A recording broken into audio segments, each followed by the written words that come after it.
కాదు కదా, వేరు కదా అది. కాబట్టి పవన్ కళ్యాణ్ గారు మాట్లాడడం హిందూ ధర్మం కోసం చాలా మంచి కార్యక్రమం. అది మాట్లాడే దమ్మున్న నాయకుడు ఎవడన్నా ఉన్నాడా? ఓటు బ్యాంకు కోసం హిందూ ధర్మాన్ని అమ్మేసుకున్న రాజకీయ నాయకులు కూడా ఉన్నారు. హిందువులకి ఏదైనా జరిగితే వచ్చే రాజకీయ నాయకుడు ఉన్నాడా? ఏ పార్టీ అన్నా ఉందా? నేను మొన్న ఆవులు పట్టుకున్నాను, నేను గోవులు పట్టుకున్నాను. శివరాత్రి మహాశివరాత్రికి నన్ను అరెస్ట్ చేసి ఆవులు పట్టుకున్నానని చెప్పేశాను. నన్ను అరెస్ట్ చేశారు. అరెస్ట్ చేసి రాజనగర్ స్టేషన్లో పెట్టారు. పెడితే ఎవరైనా సరే ఏ పార్టీ కూడా రాలేదు. ఒక బీజేపీ పార్టీ నాయకులు వచ్చి ఆవిడ నిజంగా ధర్మ ప్రకారంగా ధర్మంగానే పనిచేసింది, ఆవిడ చట్టపరంగా పనిచేసింది, ఆవిడ ఎందుకు అరెస్ట్ చేస్తారని చెప్పేసి నన్ను బయట తీసుకొచ్చారు. ఉన్న పార్టీ నాయకులు ఎవరైనా వచ్చారా?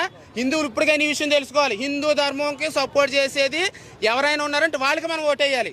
నానా చెత్త పార్టీలకి వేయకూడదు ఓటు. ప్రతి ఒక్కడు వస్తాడు ఓటేసామని, అందరికీ వేసేయకూడదు. అటు జయశ్రీరామ్ అన్నప్పుడు మనం ఓటేయాలి. మన ధర్మానికి సపోర్ట్ చేసినప్పుడు ఓటేయాలి. నేనైతే అలాగే వేస్తాను నేను.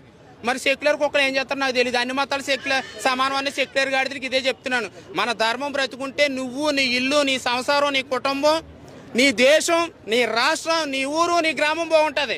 మన ధర్మమే లేనప్పుడు అవతలోడు అన్య మతస్తులు పెరిగిపోతారు. మనల్ని వేసేస్తాడు, మన ఆస్తిని దోసేస్తాడు, కబ్జా చేసేస్తాడు. తర్వాత అప్పుడు మనం ఎంత నోరు కొట్టుకున్నా సరే నువ్వు మిగలవు, నీ కుటుంబం మిగలదు, నీ కులం కోసం గజ్జి గోక్కుంటావు కదా, ఆ కులం కూడా ఉండదు. బీజేపీలో ఉన్నారు పవన్ కళ్యాణ్ గారు, హిందువులకు మద్దతుగా ఉన్నారు అని అంటే అది ధర్మం నాశనం అయిపోతుంది కాబట్టి సపోర్ట్ చేస్తారు. అలాగే బీజేపీ పార్టీ ఏ మతాలకి వ్యతిరేకం కాదు, అన్ని మతాలను గౌరవిస్తుంది. కావాలని బీజేపీ ప్రభుత్వం తొక్కేయాలి, దేశం డెవలప్మెంట్ అవుతుంది, వాళ్ళ మత మార్పిడిలకి గురి అవ్వకుండా చేస్తున్నారని చెప్పేసి అని బీజేపీ పార్టీ మీద బురద జల్లుతున్నారు. దేశం డెవలప్మెంట్ అయ్యిందనుకో, దేశం డెవలప్మెంట్ అయితే అప్పుడు మనం ఏం చేస్తాం? మత మార్పులు చేయడానికి అవకాశం అవ్వదు.